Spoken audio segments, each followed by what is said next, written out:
Corria o mês de maio do ano de 1945 em solo alemão e o cenário era de uma devastação absoluta sob o peso da derrota do regime nazista. O fim da Segunda Guerra Mundial não era apenas uma anotação nos livros de história, mas um suspiro de alívio de um continente que sangrava há anos. Em meio aos escombros, unidades da famigerada Schutzstaffel conhecidas como SS capitulavam em todos os cantos, embora muitos de seus líderes ainda carregassem uma arrogância cega que se recusava a aceitar a realidade dos fatos. Foi nesse contexto de caos e transição que um oficial de alto escalão da SS foi conduzido como prisioneiro de guerra ao quartel-general do lendário Terceiro Exército dos Estados Unidos da América. Ele era um homem de postura rígida e olhar gélido, trajando seu uniforme preto impecável com as runas prateadas brilhando como se aquele traje ainda possuísse qualquer grama de autoridade ou poder sobre o destino dos homens. O sujeito fora capturado nas imediações da fronteira com a Áustria enquanto sua unidade tentava desesperadamente uma fuga para o sul em direção ao refúgio das montanhas alpinas. No entanto, a eficiência das patrulhas americanas foi implacável e eles acabaram por interceptar o grupo antes que pudessem desaparecer nas florestas densas. Agora aquele oficial estava de pé diante da escrivaninha do general George S. Patton com as mãos firmemente presas por algemas de aço e flanqueado por 2 policiais militares que mantinham uma vigilância constante. Os oficiais do serviço de inteligência estavam ávidos por obter dados cruciais sobre o paradeiro de outras unidades remanescentes e as rotas exatas que estavam sendo utilizadas para a evacuação de criminosos de guerra. Mas antes que a primeira pergunta pudesse ser formulada pelo interrogador, o oficial da SS tomou a palavra com uma petulância que deixou o ambiente carregado. Ele não pediu nem sugeriu, ele exigiu de forma perentória que o soldado americano que o vigiava lhe prestasse as devidas continências militares. Sua alegação baseava-se em um suposto protocolo de guerra afirmando que ele era um oficial de carreira e que as normas internacionais exigiam que subordinados de menor patente prestassem honras aos seus superiores independentemente da nacionalidade.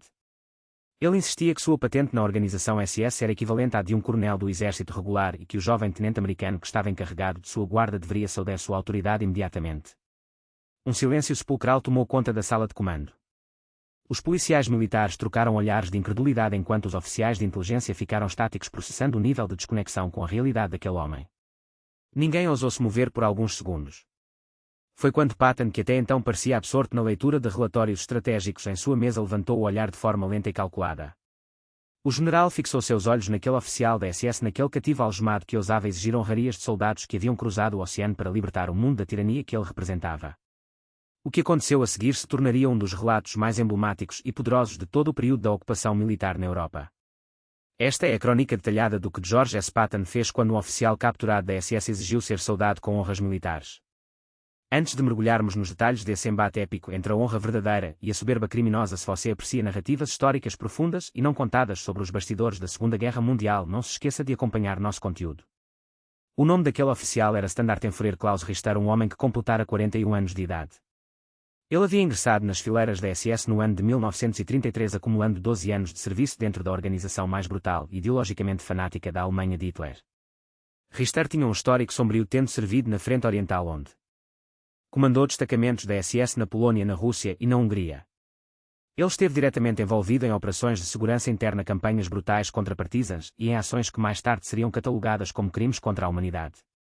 Durante sua trajetória ele subiu na hierarquia, recebeu condecorações de ferro e consolidou uma imagem de autoridade inquestionável. Por mais de uma década seu uniforme negro foi sinônimo de poder absoluto, medo e uma obediência cega. Contudo, naquele maio de 1945 o mundo de Richter havia desmoronado completamente, mas sua mente ainda operava como se ele estivesse no comando de divisões inteiras.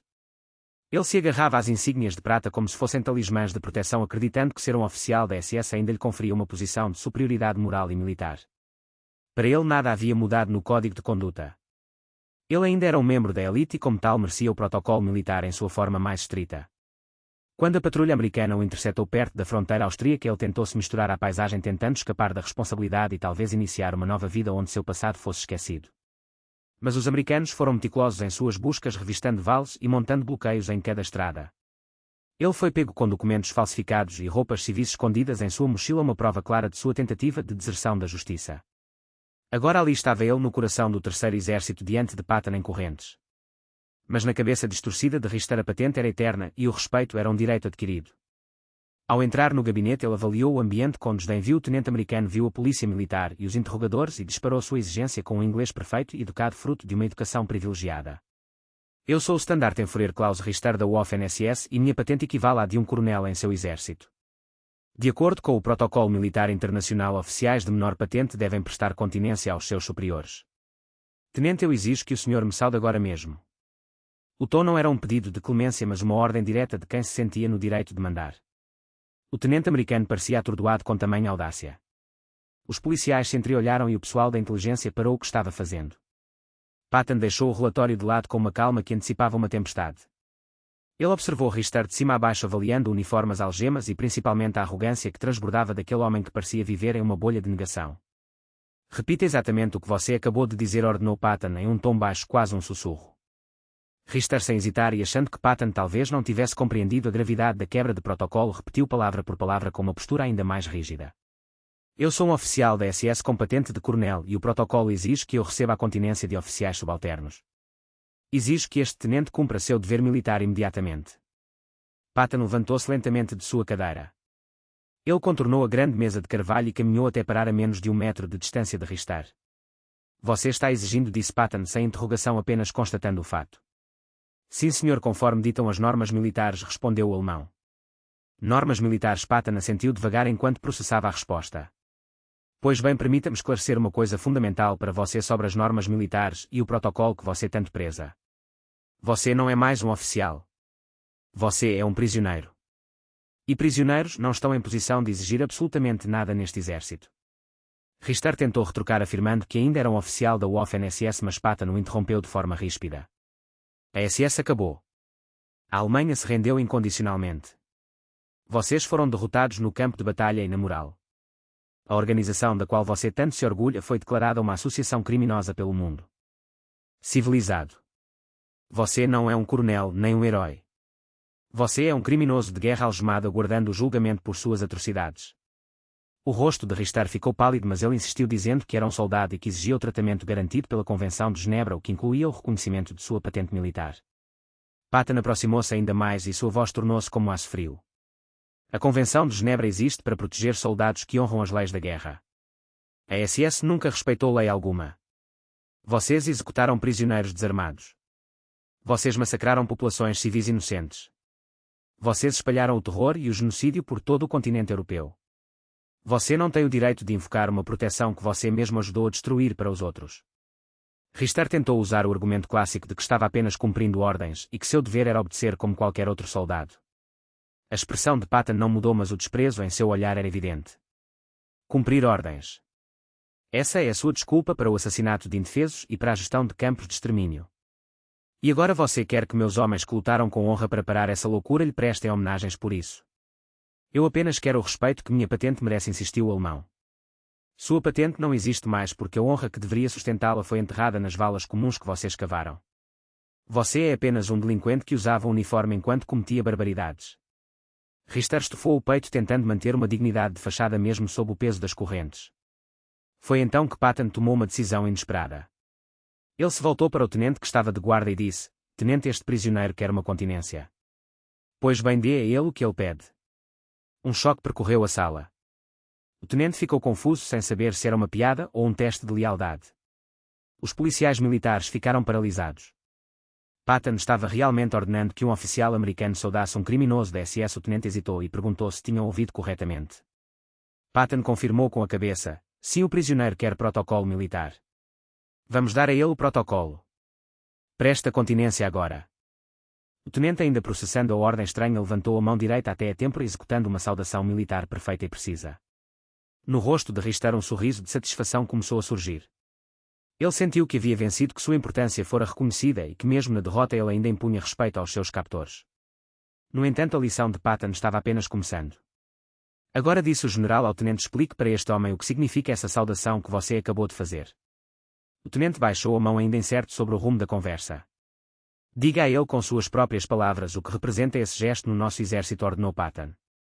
O jovem oficial então compreendeu a intenção de seu comandante e respondeu com firmeza: Senhora, continência é um símbolo de respeito mútuo entre profissionais das armas, entre homens que servem com honra, integridade e sacrifício. Exatamente, disse Patton voltando-se para Richter. Honra, serviço e respeito. Você pediu essa saudação porque acredita que ela valida sua patente e sua importância pessoal. Mas o que sua mente arrogante não consegue conceber é que essa continência não foi para você. Ela não reconhece sua posição nem valida sua carreira criminosa. Patton chegou tão perto que Richter podia sentir a respiração do general. Este gesto foi uma demonstração para lhe mostrar o que é a verdadeira honra militar. Este tenente é um soldado profissional que serve a uma causa justa e age com decência. Ele é tudo o que um oficial deve ser. Você, por outro lado, passou 12 anos em uma gangue organizada que chamava assassinato de dever e crimes de ordens superiores. Você nunca entenderá o significado desse gesto porque não há honra no que você representa. Em seguida, Patton deu uma ordem direta aos policiais: espiam este homem. Tirem o uniforme dele completamente. Deixem apenas as roupas de baixo. O uniforme preto da SS deve ser confiscado agora. Ele nunca mais voltará a vesti-lo. Richter ficou em choque e começou a protestar dizendo que era um oficial e que tinha direitos. Patton simplesmente o ignorou enquanto os policiais militares avançavam para cumprir a ordem. Eles removeram a túnica com as insígnias de prata, a camisa, os cinturões de couro, as botas e cada pequeno detalhe que o identificava como um estandarte em Führer. Richter tentou resistir, mas algemado e em desvantagem numérica nada pôde fazer. Em poucos minutos o outrora imponente oficial estava ali de pé em trajes menores, sem sapatos e sem qualquer símbolo de poder. Ele parecia menor, mais frágil e visivelmente humilhado. Sem a farda, ele era apenas um homem comum com um semblante carregado de raiva e vergonha. Agora, disse Patton com desprezo, você se parece exatamente com o que realmente é: um criminoso sob custódia, não um oficial nem um soldado, mas alguém que terá que responder por cada um de seus atos diante de um tribunal. A arrogância de Richter havia-se dissipado, dando lugar a uma percepção amarga de sua nova realidade. Você será interrogado exaustivamente sobre as operações da SS, sobre os crimes de guerra cometidos e sobre tudo o que você fez durante esses 12 anos de serviço. E depois você enfrentará a justiça. É assim que tratamos criminosos não oficiais. Patton voltou para sua mesa, tratando Richter como se ele fosse agora irrelevante. Levem-no para a cela. Sem privilégios, sem farda e sem tratamento especial. Ele é um réu aguardando processo. Enquanto era arrastado pelos braços em direção à saída, Richter ainda tentou um último grito de rebeldia: vocês acham que me humilharam, mas eu sei quem eu sou. Eu sou SS e sempre serei. Vocês podem tirar minha roupa, mas não minha identidade.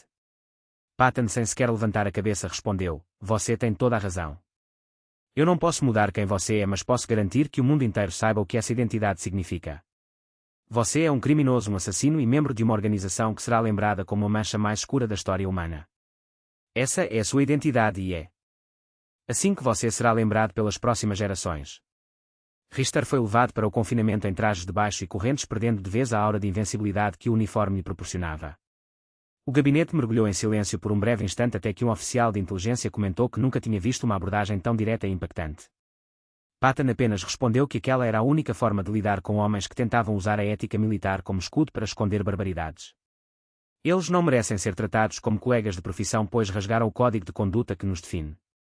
A notícia do que aconteceu no quartel do Terceiro Exército espalhou-se rapidamente entre as tropas e os campos de prisioneiros. O gesto de Patton teve um efeito imediato na moral dos capturados. Outros oficiais da SS que antes exigiam regalias e reconhecimento de patente silenciaram suas demandas ao perceberem que não seriam vistos como soldados, mas como suspeitos de atrocidades. A realidade da derrota finalmente começou a ser assimilada por aqueles que acreditavam ser intocáveis. Richter foi interrogado por semanas, fornecendo informações valiosas sobre as estruturas de comando e operações que foram fundamentais para os processos de crimes de guerra que se seguiram. Ele foi levado a julgamento e condenado a 20 anos de reclusão por sua participação direta em massacres. Ele cumpriu 15 anos de sua sentença, sendo libertado no ano de 1960. Já idoso, ele concedeu uma única entrevista a um periódico alemão na qual foi questionado sobre aquele dia fatídico com o general americano. Eu achava que o uniforme me dava um propósito e uma proteção divina, disse ele. Acreditava que a patente era algo absoluto. Patton me destruiu não com armas, mas me mostrando que sem honra aquela roupa não passava de um pano qualquer. Ele me fez enxergar que o que fizemos era imperdoável e que a farda não podia esconder o sangue em nossas mãos. Décadas depois, historiadores militares ainda debatem as táticas psicológicas de Patton. Enquanto alguns sugerem que ele foi excessivamente duro, outros defendem que sua distinção clara entre o combatente legítimo e o criminoso ideológico foi essencial para a reconstrução moral da Europa no pós-guerra. O incidente da continência tornou-se um exemplo clássico de como a autoridade verdadeira não reside no metal ou no tecido, mas na integridade das ações. Patton enviou uma mensagem clara a todos os remanescentes do regime: o tempo da impunidade e da arrogância havia chegado ao fim. O que você pensa sobre a atitude do general? Patton agiu corretamente ao despir o oficial de sua dignidade externa, ou acredita que o protocolo deveria ser mantido independentemente dos crimes cometidos? Deixe sua opinião nos comentários abaixo. Se você valoriza histórias que exploram a complexidade do caráter humano e a busca pela justiça em tempos de guerra, continue nos acompanhando para mais relatos inéditos, pois às vezes a verdadeira justiça não está no cumprimento de regras burocráticas, mas em garantir que a responsabilidade pelos atos seja assumida de forma plena e transparente diante do mundo. O poder de Richter emanava de um símbolo de ódio e Patton, ao remover esse símbolo, revelou a pequenez de um homem que se achava gigante apenas por causa de uma insígnia. A história nos ensina que a farda pode ser retirada, mas as marcas deixadas pelas escolhas de um homem permanecem para sempre, como seu verdadeiro legado, seja ele de honra ou de eterna infâmia. No fim das contas, Klaus Richter saiu daquela sala não como um coronel respeitado, mas como um lembrete vivo de que a soberba é o prelúdio da queda mais profunda. Patton, com sua astúcia e temperamento vulcânico, conseguiu em poucos minutos o que meses de propaganda não fariam: mostrar ao inimigo que a guerra havia acabado não apenas no mapa mas na alma daquelas patentes vazias. O silêncio que se seguiu à saída de Richter foi o marco inicial de uma nova era onde o uniforme não serviria mais de esconderijo para a maldade humana. O legado desse encontro permanece como um testemunho da força moral sobre a força bruta e do papel fundamental que a liderança desempenha na definição do que é certo e do que é apenas legalista. Patton sabia que para reconstruir o futuro era preciso primeiro desmascarar o passado em toda a sua feiura, e foi exatamente isso que ele fez naquela tarde de maio de 1945 na Alemanha.